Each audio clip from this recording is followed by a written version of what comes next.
We have a family of 9 that were traveling from Montreal to Orlando, Florida on a family vacation, and they were aboard an Air Canada flight. When the flight was taxiing off the runway, they noticed that some of their baggage was still on the tarmac. So when they brought it to the attention of staff, they were told that not every piece of luggage makes it on the flight. When they tried to reason with staff to figure out how they can get their luggage, they were then told that they had to leave the plane. Take a look at this. The main issue here is that we were racially profiled on this plane. The Wright family is still traumatized about what happened aboard an Air Canada flight. Everybody saw what was going on in disbelief and completely, deeply hurt as a human being that this was happening to me. We were met with 2 CBSA agents, 2 other SBVM police officers, and 1 tactical SWAT team.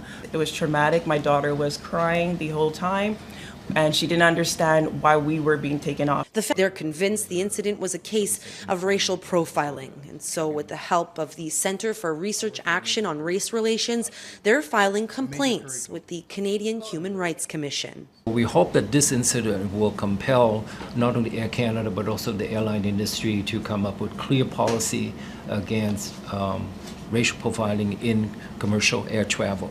So anyone that's taken a flight, the process is you go to check in your bags, they weigh them. There is a weight requirement. If you don't meet that weight requirement, then you're told right there on the spot that your luggage can't make it onto the plane. So you either figure it out by offloading or whatever you need to do to make sure that you meet the weight requirement. In this case, they had already checked in their bags, everything was weighed.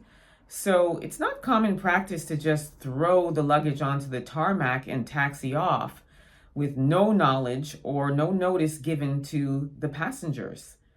In this case, they were simply trying to work something out with the airline staff so that their baggages can ultimately get to their destination. There was no fighting, there was no pitching of a fuss, no yelling and screaming.